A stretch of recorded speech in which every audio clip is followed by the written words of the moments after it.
Cunard was established as a company in 1839. However, it was to be one more year before Cunard, the shipping company, became a reality. On the 4th of July 1840, Cunard's first ship, Britannia, a ship of only 1,455 tons, she set sail from the Coburg dock here in Liverpool on her first crossing of the North Atlantic Ocean, bound for the port of Halifax in Nova Scotia. A voyage lasting 11 days and 4 hours. But it's a testament to the diligence of those who have served this company, but also for anyone of faith, attributes emphatically underwritten by God's amazing grace.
She was the tiny Britannia, just 1,100 tons, small enough to fit inside the Britannia restaurant, the Queen Mary 2. But while she was small, her impact on Liverpool was gigantic. By 1870, the company employed 12,000 Liverpudlians, not just at sea, but in the head office at Water Street, from where the fleet was managed. And when I was a boy, it was said that everybody in Liverpool knew somebody who worked for Cunard. And it is certainly true that if you were a Cunarder here, you'll never walk alone.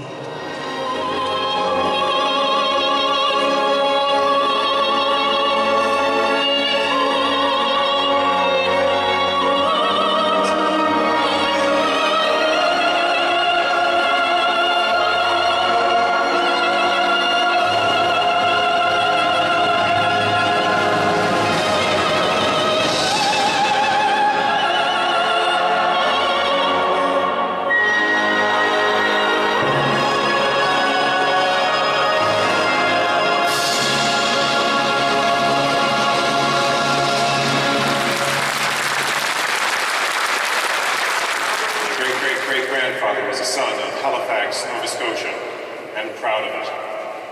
Today, many think of the Cunard Line, the firm he founded, as quintessentially British, and the epitome of luxury, Samuel Cunard would not recognize those attributes. "I want a plain and simple boat," he exhorted the builders of his first ship, the Britannia, "with no unnecessary expense for show." Within 1 year of Cunard's small beginnings, the trade of Boston had doubled in both value and volume. The citizens of Boston knew it would be thus, and after his first ship arrived, they not only had a dinner for 2,000 people at which Samuel was a guest of honor, but they presented him with a 3-foot-high silver cup, the Boston Cup, which now resides in the flagship Queen Mary II, except, of course, when it is here in this magnificent cathedral. I've seen him in the watchfires of a circling caps. His truth is marching on.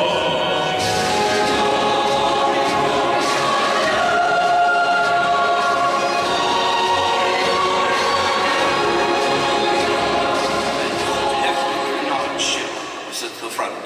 Every member of its crew in the trenches, too, as liable as military men to die.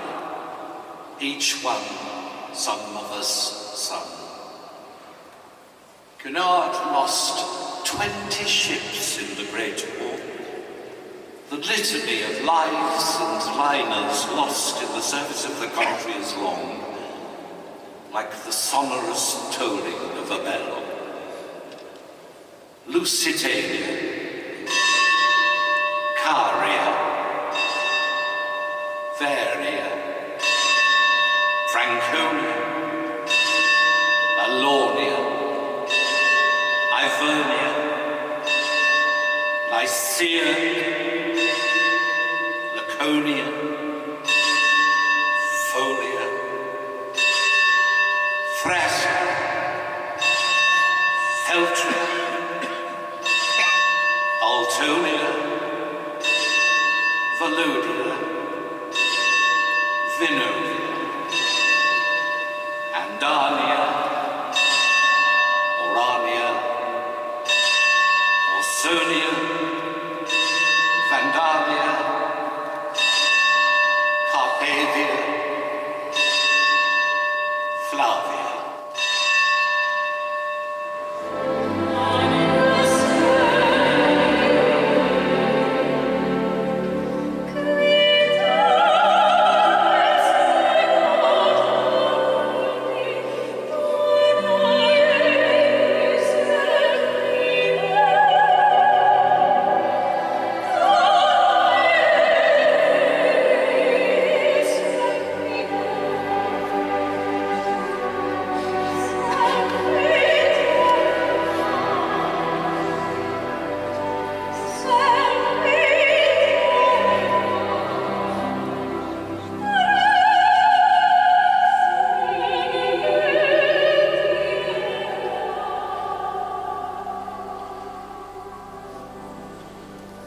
Using only his sextant and the stars to guide him, Captain Arthur headed north to the last given position of Titanic, 58 miles away. This is the sextant that he used. The last survivors came aboard at just after 8 a.m. When asked later how a ship capable of only 14 knots could have achieved 17 knots and passed safely through an ice field in the dark, Captain Rostron, a deeply religious man, replied simply, "A hand other than mine was on the wheel that night." Captain Rostron rose to become Commodore Sir Arthur Rostron, Master of the Four-Funnelled Mauretania. He is the most celebrated of Cunard's many celebrated captains. Cunard and the royal family go back a long way. It was Queen Victoria's son, Prince Alfred, who in August 1861 entrusted himself to Arabia. The first visit by a reigning monarch was in 1913, when King George V, accompanied by Queen Mary, visited the four-funnelled Mauritania right here in Liverpool. Queen Mary was also the first British queen to launch a merchant ship when she sent the Queen Mary thundering down the slipway into the Clyde in 1934. 4 years later, Queen Elizabeth, later the Queen Mother, launched her namesake, Queen Elizabeth. There have been 3 ships named Queen Elizabeth. The original, the Queen Elizabeth II, the QE2, and the current Queen Elizabeth.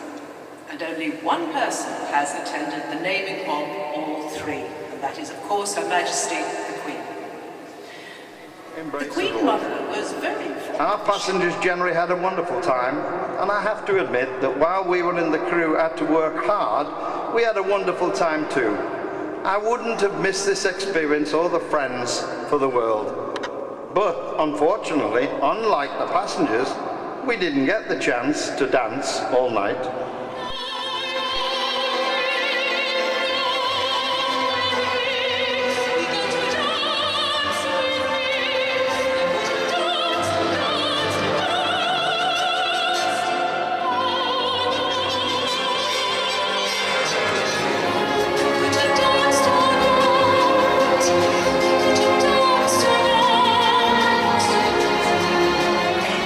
When war broke out in 1939, the newly constructed Queen Elizabeth was still being fitted out on the Clyde.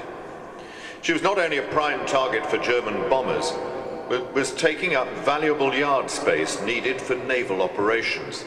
So, unfinished, she left the Clyde secretly in early 1940, and with workmen still on board, she dashed at full speed for New York, where she joined her sister, Queen Mary. The 2 ships made over 30 journeys in each direction, carrying over 30,000 soldiers a month for 3 years. Over half the divisions that took part in the D-Day landings were ferried to Europe on Queen Mary, Queen Elizabeth, and Aquitania. Without them, D-Day would have been delayed, and thousands more in Europe would have died. All told, Queen Mary and Queen Elizabeth travelled almost 5.5 million miles in war service and carried 2.5 million troops, prisoners and wounded on the Atlantic. They ferried over 1.25 million GIs to Europe, while Aquitania brought another 400,000. In Churchill's words, without these ships, the day of final victory must unquestionably have been postponed.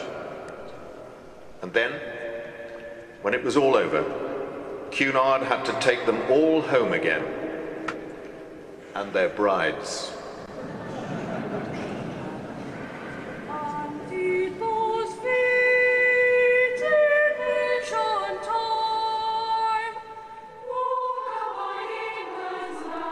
I had the great privilege to be master of QE2 for a number of years, and no finer ship have I sailed in. I name this ship Queen Elizabeth II. May God bless her and all who sail in her. But I travelled in her for only a mere fraction of the 5.8 million miles that she herself travelled. More miles than any other ship in history, and I'll wager more miles than any ship yet to come. And I met only a handful of the 2.5 million passengers she carried on her 800 transatlantic crossings, 25 world cruises, and countless other voyages. She was conceived in confusion by an almost bankrupt Cunard. Analysts in the city looked at this and were quick to condemn. She is a white elephant, fit only to be mothballed, they cried. Well, how wrong they were. The ugly duckling, sneered at by many arbiters of taste for her vibrancy and the stark departure from her staid predecessors, turned into a swan. She became the most famous ship in the world, greeted by thousands wherever she went, and she went everywhere. Her life was filled with drama. She went to the Falklands. she was threatened by a blackmailer. We found some rocks in Martha's Vineyard, and we survived a 96-foot wave. But whatever the storm, QE2 sailed resolutely through it. But the day which had to come one day came on the 11th of November 2008, and I was on the bridge to take QE2 up Southampton Water for the 726th time, the last time. And as she headed slowly towards home, she grounded, only momentarily, on a sandbank that she had never looked at before. And to me, she was saying, I really don't want to go. And as darkness fell at the end of a final day, at her berth at her home port, we turned to face the sea and edged down Southampton Water for the last time. And thousands upon thousands turned out to see her off, to wave and to cheer. They filled the Mayflower Park, and they filled every vantage point on each side of the water for miles. They sent off rockets and lit bonfires, and as far as the eye could see, flashbulbs popped in their millions. A flotilla of boats followed us all the way to the sea, but she didn't want to go, I didn't want her to go, and not one of those who came to wish her well wanted her to go either. But go she must. It was time to say goodbye.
Once he had prescribed some miracle cure, he asked me for my full names. Thomas Cunard Charrington, I said. Ah, two very famous names. That will be £2. And I am proud to reclaim my Cunard name and the heritage of my great-great-grandfather, Sir Samuel Cunard. Sir Samuel Cunard. Hip, hip, hooray!